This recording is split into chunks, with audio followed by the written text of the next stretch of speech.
Hello and thank you for joining us on the Thursday edition of Journalist Hangout. I'm Ayodele Ozuwakun.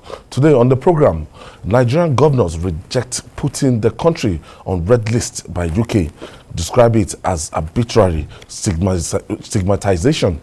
As Saudi Arabia halt flight from Nigeria over Omicron variant, theater commander says repentant Boko Haram fighters are not sincere. And later on the show, federal government goes tough now to sanction heads of security agencies over extortion at airports. I'll be hanging out with Babajide Kolade Otitoju and Lekon Shote. So if you're ready, let the hangout start now.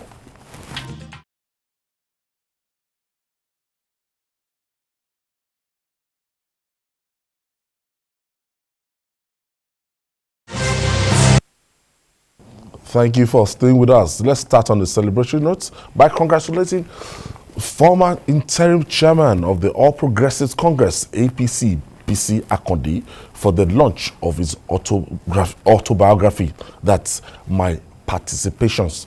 Dignitaries from across Nigeria attended the book launch in Lagos, including President Muhammadu Buhari, who described Akande as a perfect public officer and the type of person he can go into the jungle with. Jide, Baba Akande shot Lagos down today, and as early as 6 a.m. we were at that venue. Everywhere was cordoned off, and we actually felt that the president was going to come. And by 10 o'clock, the president, entered into the expo hall of a hotel and suite, and a lot of traditional rulers, Southwest governors, and other dignitaries, all for the man called Bisi Akande. And Bisi Akande was the former governor of Osun State. He ruled between 1999 to 2003. He did not win re-election in 2003. He spent 4 years, but still, people are still talking about his administration in Osun State. Yeah, man, generally talking about him as a good man. The reason he was not re-elected is obvious to people. In Nigeria, if you are very strict, it's true to his principles.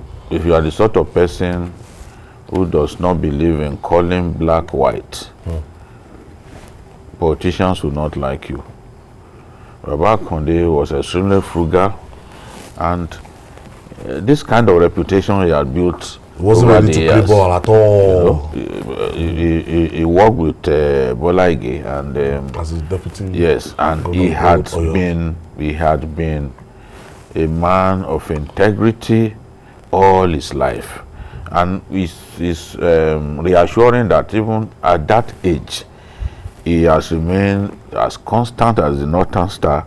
He has refused to fall by the wayside, the way many politicians are falling by the wayside in our country. So I said sometime last week, after he got that honor from Grenadian University, that he is one person that the president respects tremendously. Yes, I said so. And I'm not surprised that the president showed up at the launch of that book. If there's anyone that I could do that for, it has to be Baba Akande, because Baba Akande remains is confident. Baba Akande remains someone that when he needs advice on tricky national issues, he will call him and ask for his advice, because he knows he will tell him the truth. He's not the sort of old man who will call black white. He will simply tell you the truth and walk away. So it's whatever honor this old man receives, at his age, he's in his early 80s now, he deserves it thoroughly, and I'm so happy for him. I'm proud of him. Lekon, Bisi Akande, a lot of people will say is close to Mr. President because they share the same attributes in terms of integrity, in terms of being somebody that is very frugal and somebody that does not believe in unnecessary amassing of wealth, material things. I think the greatest tribute is that Professor Shoyinka is reported to have written the foreword to that book, and that says it all. If that is so, He wrote the foreword. If that is so, then I've not seen the copy of the book. I have. Then that says he wrote the foreword. Shoyinka will not put his name on something that has no integrity. So as far as once I saw that, I say, well, you know. But to try to answer your question, what I've read about him, I've never met him, but what I know, you know, information about him in the public space, gives the impression of somebody who is a closet technocrat. People may not know. And usually technocrats are people who are straightforward and go ahead and do what is needful, you know. I understand, I read some information, some materials about when he was governor. They left about 7 months salary for him, and he cleared everything, you know. So, prudent, I understand he's also an accountant. Refused to borrow? Yeah, he refused to borrow, and he did the thing well, you know, before, even though he had a cantankerous deputy governor, he still did a good job. So congratulations to Baba Konde. Just in the launch of that. And then the dexterity that he displayed in merging those 4 or 5 political parties together into APC. The legacy parties. Yeah, it's you know, you need to give kudos to somebody like that. So I'll try and get the copy of that, my participation. Now, the decision of the United Kingdom to put Nigeria on red list over Omicron variants of COVID-19 is attracting criticism from the people, including senators and members of the House of Representatives. Governors of the 36 states of the Federation have also condemned acts without any justification, describing it as arbitrary stigmatization of Nigerians. Meanwhile, Saudi Arabia has also suspended all flights from Nigeria due to the new Omicron variants. Jimmy, this is becoming alarming. Yeah, I think that there's nothing wrong in countries taking measures to protect themselves against the Omicron variant that we are still learning more and more about it. From what the World Health Organization tells us, this is one strain of COVID-19 that has already demonstrated that it can successfully evade the vaccine. So the fact that you are vaccinated may not confer any kind of immunity on you once you contract the Omicron variant of COVID-19. But I think the concern of most Nigerians and the governors now is that targeting Nigeria appears to be punitive and discriminatory.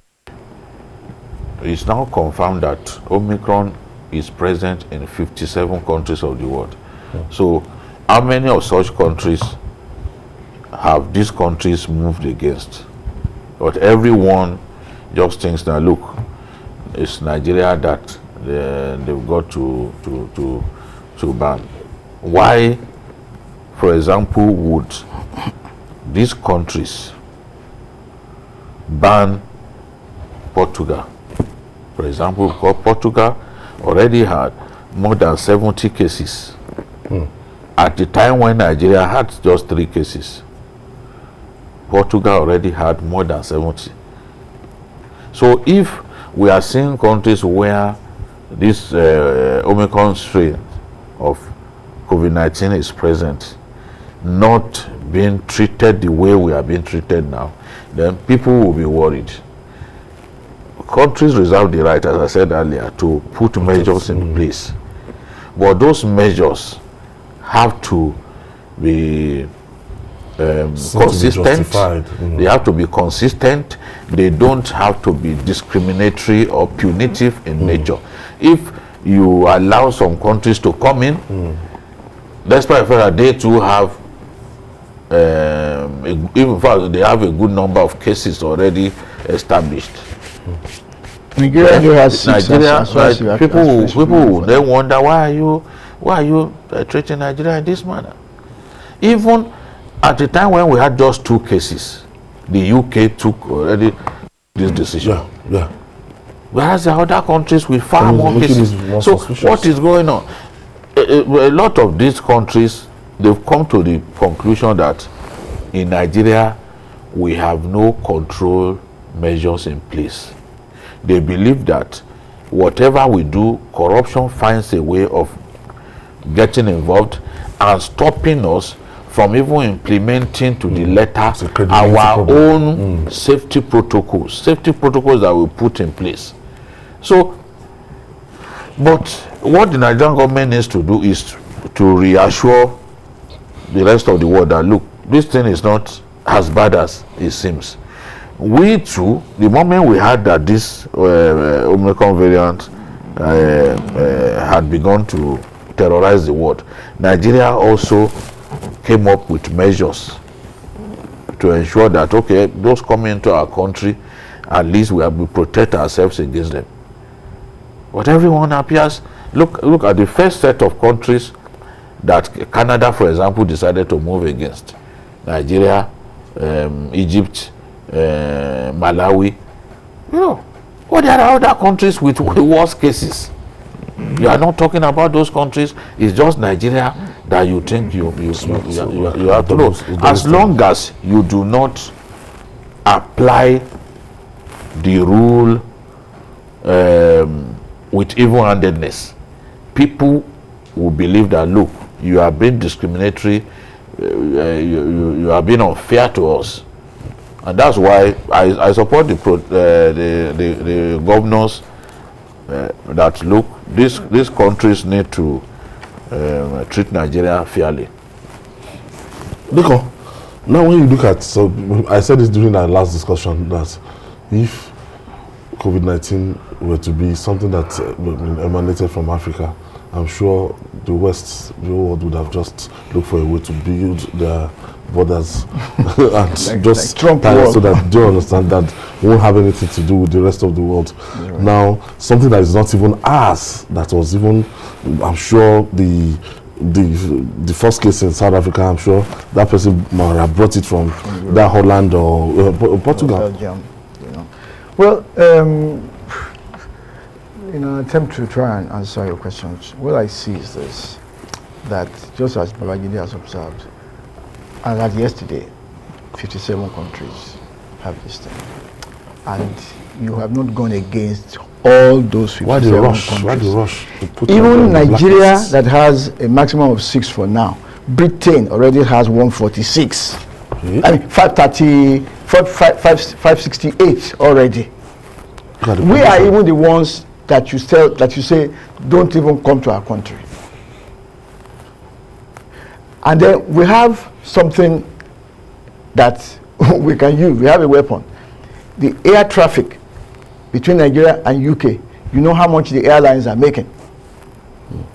And I think I saw Nigeria's ambassador on TV some time ago who was describing this as apartheid, some kind of apartheid, you know. Especially, and somebody was joking. He said, oh, these countries are moving against South African countries. And he started mentioning some countries in Europe.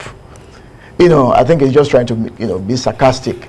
That, okay, you say South Africa, okay, Southern Africa, and they started mentioning Belgium, mentioning other countries that are basically in Europe.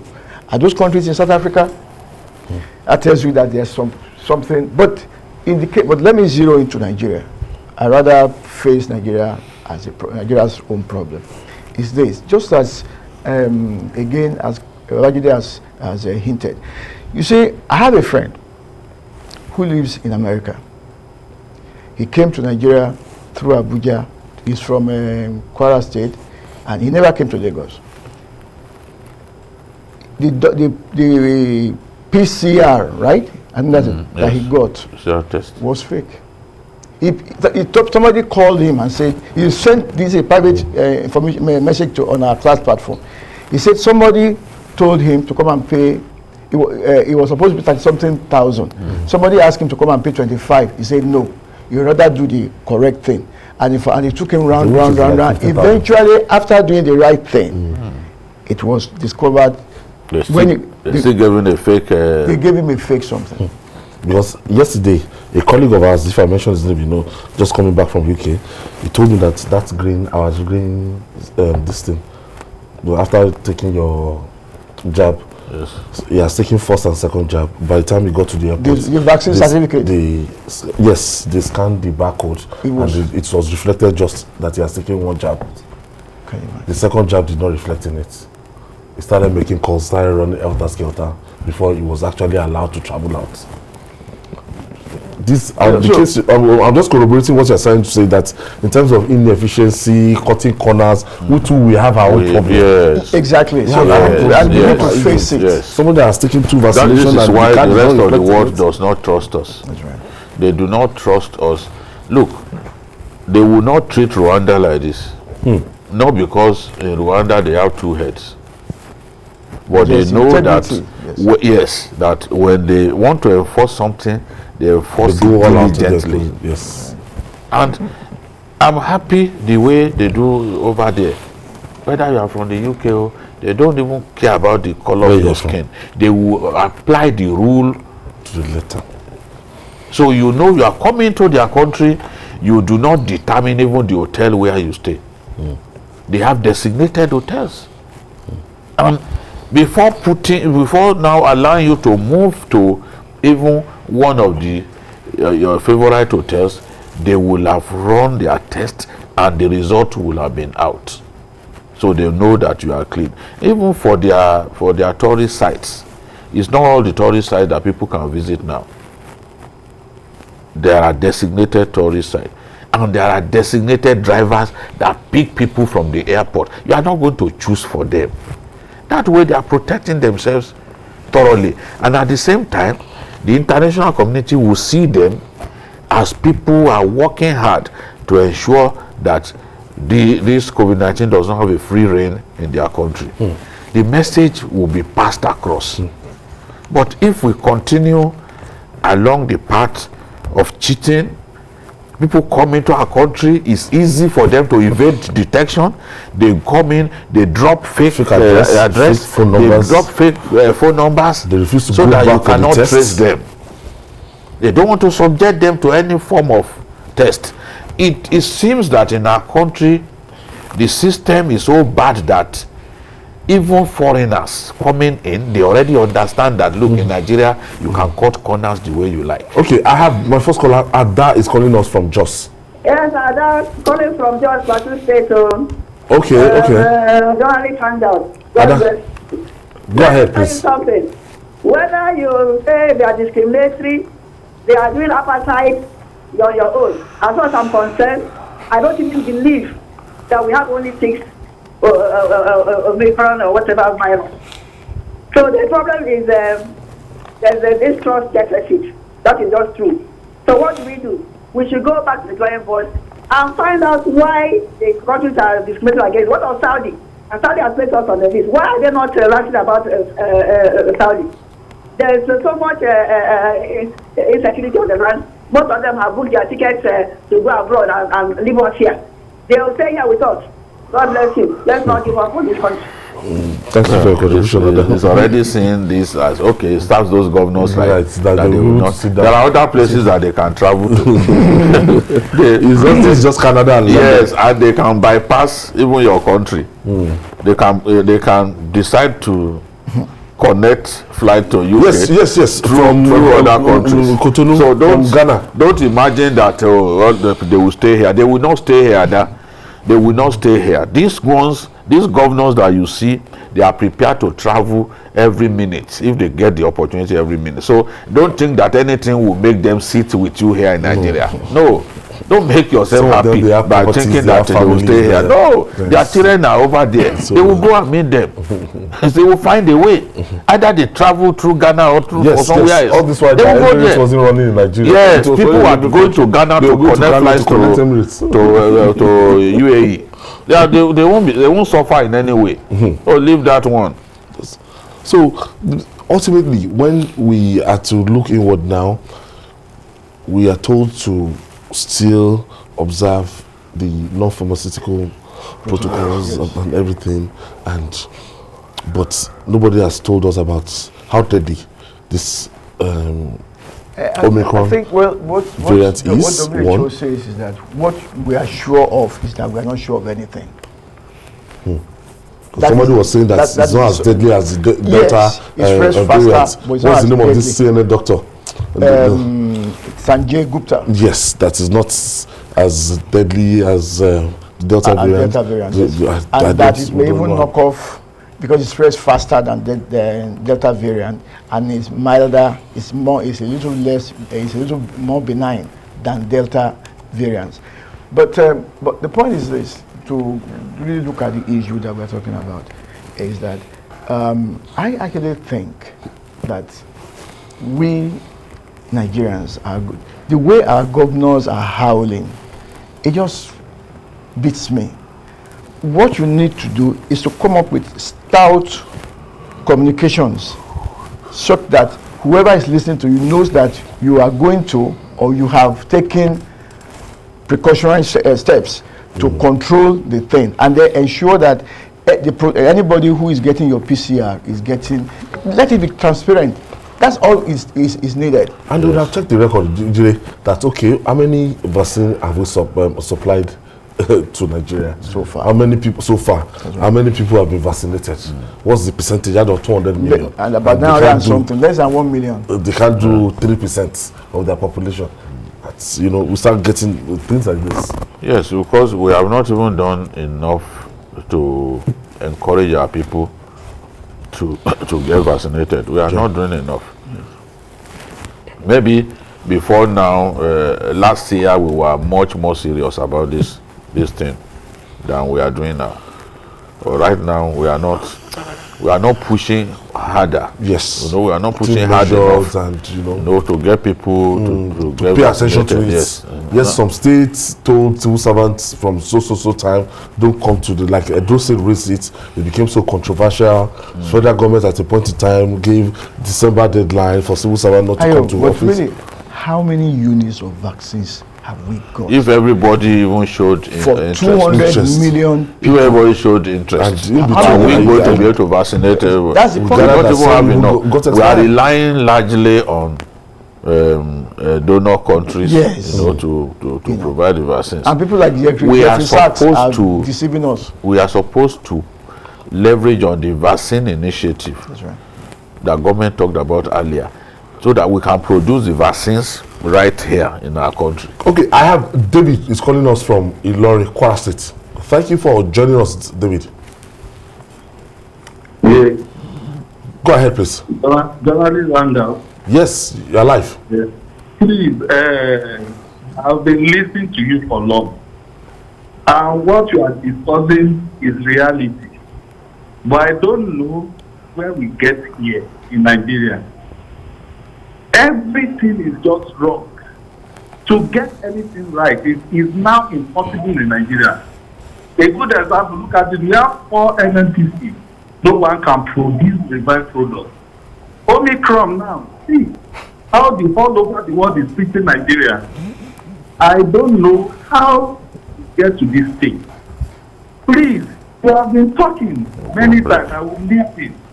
But this thing is not even changing the attitude of the people of this country. God will save us in Nigeria. I don't know what to do. Yes, we are prayerful. Don't get anything right. Just keep praying. Thank you very much. Our president went to Saudi Arabia to go and pray for the country. So but when we pray, we also should take action. It's not just praying. Let's keep praying, man. Thank you, David, for your contribution. We'll take this break. When we come back, we'll talk more. It's still Journalist Hangout. Please stay with us.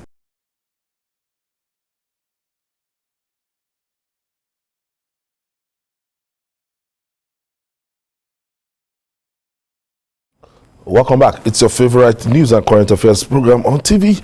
And one thing is to receive surrendering Boko Haram fighters. What to do with them could present a tall order, according to the theater commander of Operation Hadikai, Major General Christopher Musa. Many repentant Boko Haram fighters are backsliding and subverting the war against insurgents and bandits. Major General Musa, who said that the repentant sect members have ulterior motive, said what to do with about 20,000 insurgents that have surrendered is a fresh challenge. we've always been, you know, circumspect when it comes to these people coming from, you know, and, you know, you told us that time that, look, this might be some people that we want to work with the Albanawi faction and everything, and they want to come, and it's not as if their intention. And now we know better, because these people might find their way back, and they would have taken one of, you know, taken intelligence, and it's so dangerous to rehabilitate this set of people. It is, and you will recall that even the Shehu of Borno was worried, and he said, look, it's difficult for people to forgive those who came, killed them, turned people to orphans, turned women to widows. That it's not that easy to forgive, you know. Now, in the beginning, a lot of people were excited that people were surrendering, but the truth is, the group surrendering, the bulk of the people surrendering are Sheikh House guys. The bigger problem that we have is with ISWAP. ISWAP is the group that has the capability to really take on the army. They go after the military. They are the ones who have the capacity to go after the army, not the Shekau people. That much. So, and for the Shekau fighters, some of them had been commanders at their level. To suddenly now see themselves having to go and work under other people, they found it difficult. So they preferred, rather than go and work under them, they preferred to simply opt out, go and work for the army rather than join those ones, because they were not even sure of what they would, what to happen to them there. The two groups actually wanted to match, but this issue of I had been commander of a particular unit, now suddenly becoming an ordinary fighter, was what a lot of the Shekau boys didn't want to live with. So they decided to leave. And secondly, a good number of these same people surrendering, even if you saw the video, a good number of them were not active fighters. You saw a lot of women, a lot of children, a lot, but when it's being reported, they will say, oh, Boko Haram members defected, or surrendered. But there is evidence that even some of those who had, if you take a good look at this video, these are people who defected from the Bama area, who surrendered from the Bama area of Borno State. Bama at that time, that area was under the control of Shekau's people. If it was from the Lake Chad Islands, you will have said, okay, these are, yes, but the people from that side, they were not surrendering. It is from Bama and other areas that Shekau controlled that people were, and you can see women and children. These are not a good fighters. Number, they are not active fighters. Now, what do you do? The governor of Borno State has said, no, I'm going to close the IDP camps. Now, these ones too, since we have more than 20,000 of them now, they become IDPs as well. You can see a good number of them are not fighters. These are women. Now we are keeping them somewhere. You know? And they've been exposed to so and when places. they were surrendering, you also asked, you asked the question, where are their guns? How many weapons did we retrieve from them? There are questions that need to be answered. I remember Senator Ndume telling the story of a boy who claimed that he has surrendered and then killed his father and stole his cattle before returning to the bush to join these people. So we've got to be very careful the way we handle these guys. We've got to be very careful. And if the commander of Operation Harden K is saying that, look, yes, there are some of them who don't want to continue to fight the military.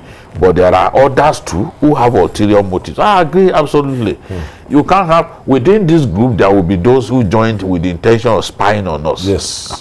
So they must not even be kept very close to our, troops to the point that they can monitor spy. What's going on.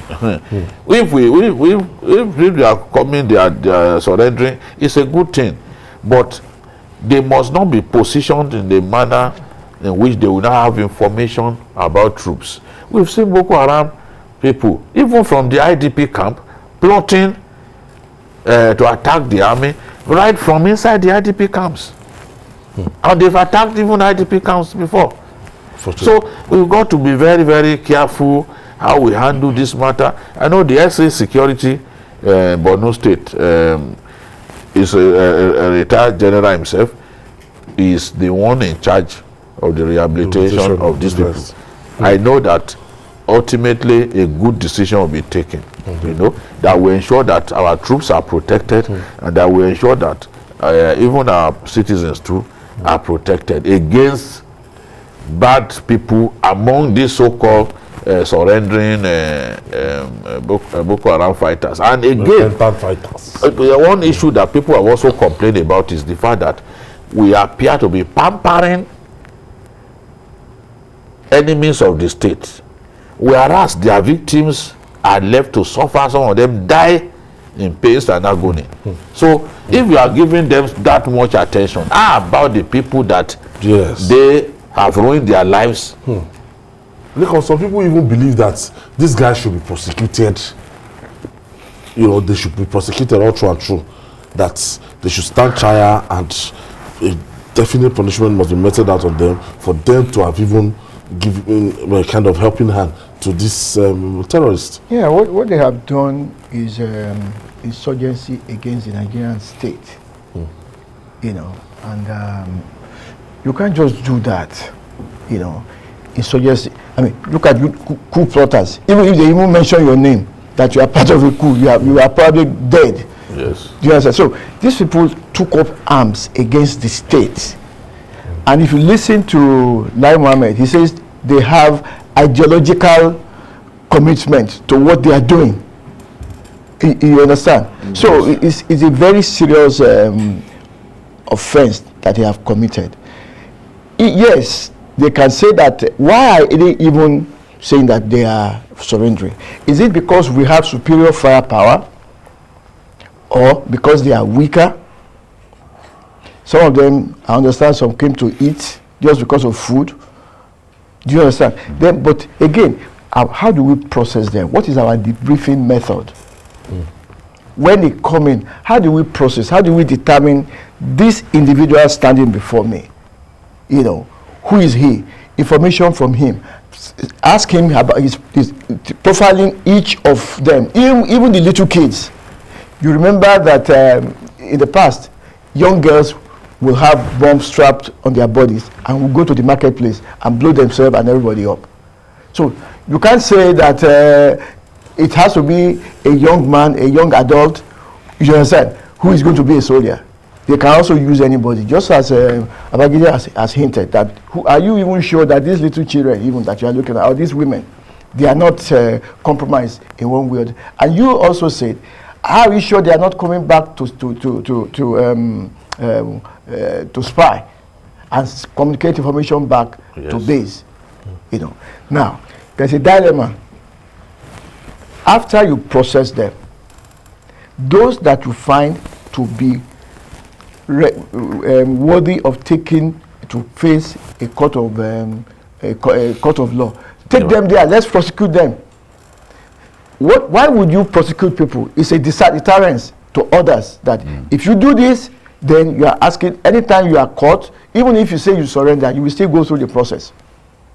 The thing is, they did not even, the reason they are defecting, if Shekau had not died, they will not. This will not have happened. So it's not as if they are. Immediately Shekau died, and knowing the bitter rivalry between the factions, they were not sure that they would not be killed. Well, if they cross to the other camp, that's why they just and I think they don't have the resources to start on their own. Let's quickly take this caller. Wale is calling us. Olawale is calling us from Ikorodu. Thank you for joining us again, Wale. Yeah, good evening, Ayo. Good evening, Wale. Good evening, sir. And my brother on the right. Thank you, sir. I have two short comments. Okay, go ahead. When, look, the result of the first topic, except you solve the problem of corruption in Nigeria, there is no advanced country that will respect you. Because we are fond of cutting corners. Some people believe that there is nothing they cannot do. Our former chief of army staff, I think Lieutenant General Agwai, said Nigeria is a country where everything goes. So unless you solve that problem, there are Salih Ibrahim. Okay. Salih Ibrahim, God bless you. Secondly, we want the government, when some people under pretense came and said they are repentant Boko Haram members, and you kept them in that place. We knew that some of them are not repentant Boko Haram. They are spies.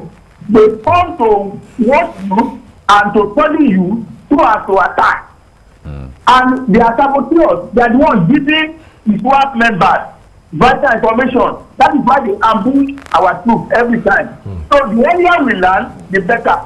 Well, and profile them, then take them to court. Any of them you find culpable, jail them. God bless you. Let me just ask you that he made. Okay. That this point about profiling and then prosecute is the most valid thing. Now we know some of these people who kidnapped little girls, put them in the family way, and have now come out to say they too that they are surrendering to Nigerian troops. Who will try them for the crime of abducting underage girls and getting them pregnant illegally, ruin their lives, ruin their education? Because some of these people, some of the Chibok girls, you know, we have they are still with them. Yeah, some, I mean, was at least one or two of those fighters who claimed that he had surrendered, came to surrender with a Chibok girl that the governor received. So who has asked him questions about the crime of impregnating an underage girl, ruining her life, ruining her education? These guys have committed the crime against the state, and you got to deal with them. And the point I'm making is, they do not even, it's not that they just felt that, look, we have fought Nigeria enough, let us, so no. They had a different reason. Internal politics. Yes, the internal politics. Right now, as we speak, they're out of 9 factions. Now? Yes. Wow. Everybody just sees himself I as think Abanaw is not alive again. Yes, he's dead. This Malam Bakura is he is one of the Shekau boys, now going around killing the ISWAP people. A faction of yes, he was part of Shekau before. He is now the one even killing ISWAP people. The person that was appointed agents for to he does get not back to. He wants to expand the Shekau base. Now he's now moving and killing the rival faction, killing members of the rival faction. He was the one who led them to attack Albanawi, and Albanawi eventually he sustained injury that led to his death. You know, so they don't mean well. It's just the fear of the unknown that prompted them to say, okay, why don't, instead of going to join these people and we are not sure of what they will do to us, let us say we are no longer fighting. And Nigeria will spend money feeding people who took up arms against the state. Honestly, and 20,000 of them. I just want to add that General Musa should not just be complaining to us. Anyone that you see that is backsliding, any one of them who said they came back and they are backsliding and they are doing anything against the security of Nigeria, prosecute them and let them face the firing squad. Yes. That's what so that would be a deterrent to the others who say they surrender and have ulterior motives. You can't just be complain. Don't complain to us. Chad arrested Boko Haram men. They put them on trial. They wasted them by firing squad. During the Nigerian Civil War, Brigadier Benjamin Adekunle, anybody you fool around, they fire you straight. Yeah, you go. That's the thing. I mean, this man is a theater commander, so why is he complaining to us? Let him take action. They don't have our sympathy at all, you know. And to complicate things, you know, when Nigerians start proposing a way to rehabilitate them, that policy is above him.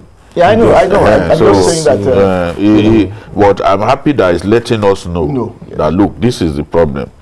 Somebody else will not even talk about this problem, will behave like the problem is not there. You know, some other tribe, when they want to even talk, they don't want you talking about, you know, rehabilitating them, saying they want to take them abroad, want to spend money on the repentant Boko Haram people. They want these people tried. They don't want the Nigerian government to spend money on them. Wasting money on them is not... and then at the end of the day, what do you do?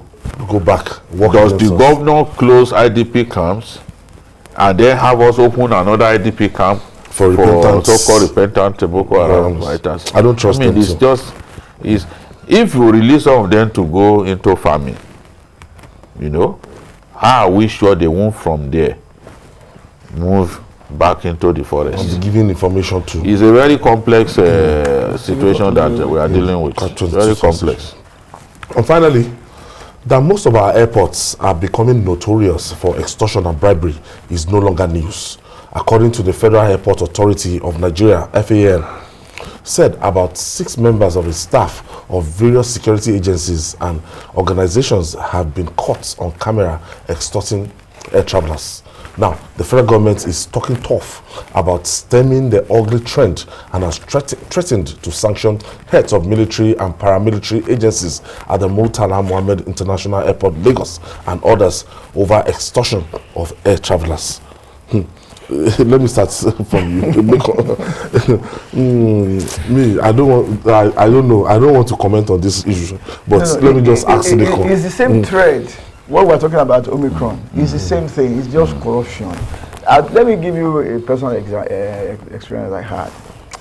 I was going to UK also, and when I'm traveling out, I usually don't carry things.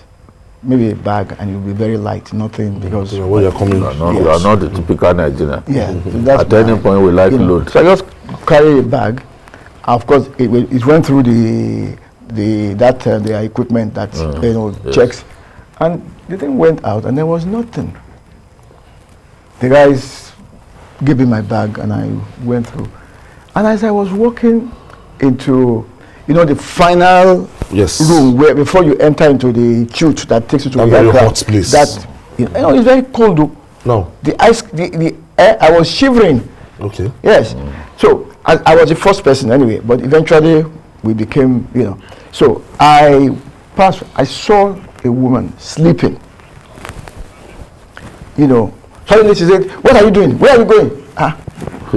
But I mean, I wouldn't be going like that if I don't have reasons to be. So she harassed me, and then she said, "Let me see your bag." So I opened my bag. I gave it to her. I put everything on the table so that she can see that there's nothing. She looked at it, and she said, "You can put it back." I put it back. They can now say, what do you have for us? Just hold your breath there. Let's take this breather. When we come back, we'll talk more. It's still journalist Hangout. Stay with us. Thank you for staying with us. And before we went on break, Lekon Shutter, you're narrating your experience. Yeah, so she then asked, after I packed my bag and I was going, she said, "What do you have for me?" I said, "I didn't know that I'll meet you here." But what I really want to point out is that our security, yes, it's a woman. It's you that will wicked man. What I'm saying is, you didn't factor her into I didn't think I was going to meet her. So our security system generally, I'll tell you another experience.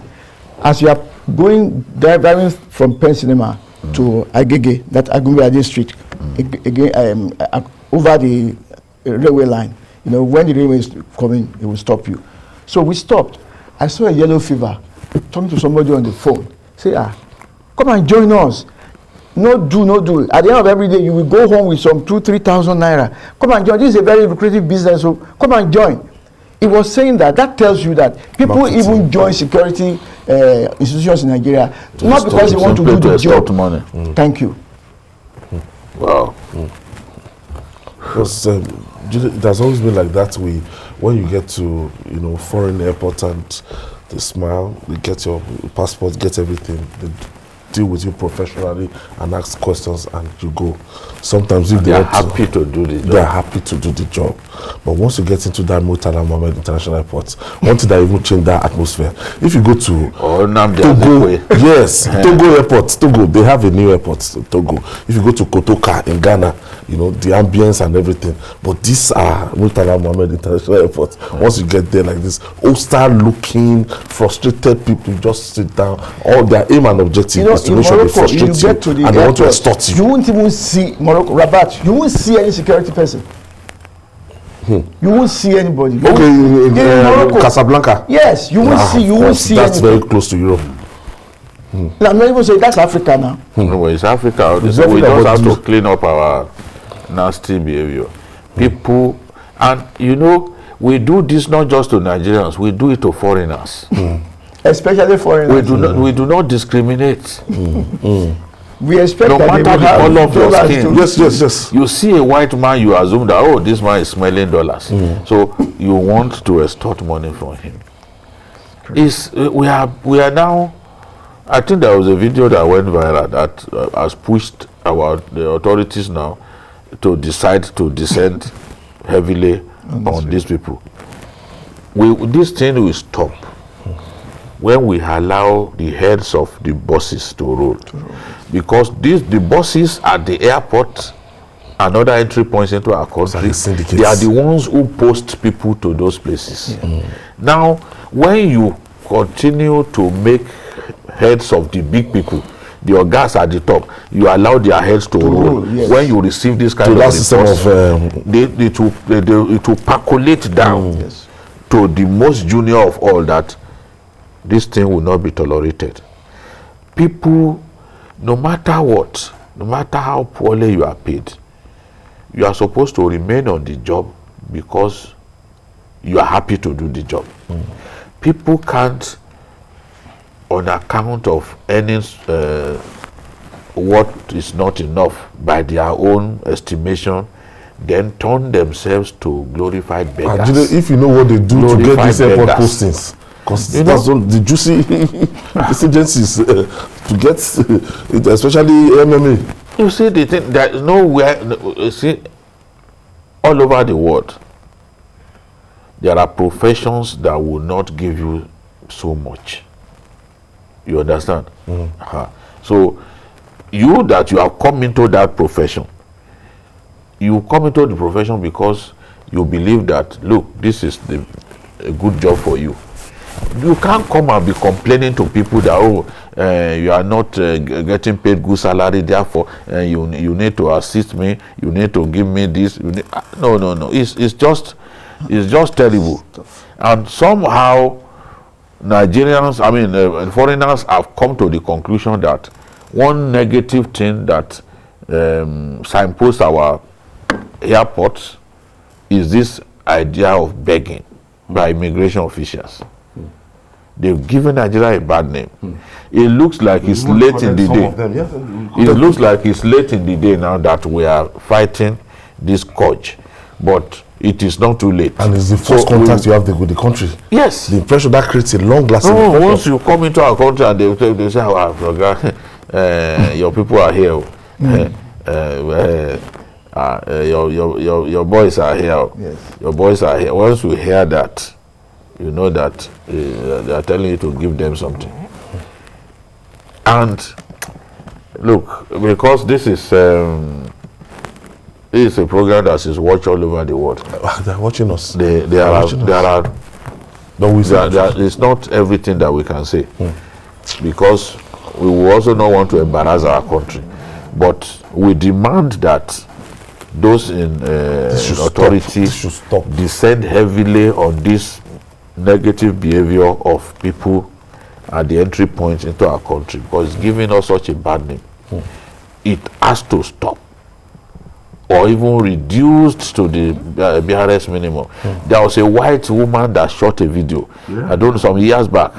I think about 3 or 4 years ago, I saw that video talking about this extortion at the airport. So this is something that we've got to a problem that we have to deal with. From custom, immigration, fan staff, fan security, quarantine, everybody that's, you have working at that international airports to get involved. I think we have a caller. Thank you for staying with us. Yes, good evening. Good evening, please. Yeah, good evening. Thank you. Good evening, sir. There's what the consequence management. This consequence management, if anything that happens, someone must be held responsible. Someone must be responsible for it. The current leader we have, they don't have that knowledge of consequence management. They don't have the political will to deal with the situation. Which boils down to the fact that they're also involved in the corruption we are talking about. For crying out loud, airport is a legacy between Nigeria and most of these southern countries. And the way you behave will dictate to people the kind of government you have in government. I see no reason why anybody that is doing this person hasn't gotten his paper correct from the country. If you travel to abroad, if you travel to London, they have their state labor rules and regulations which you must follow. I think we get the drift of what so that we should follow everything to the letter, not that you'd have, at a point in time, they will ask you if you've converted your money to the foreign currency, because you don't have naira on you, and you say you don't have naira on you, what you have is dollar. I say, bring it, okay?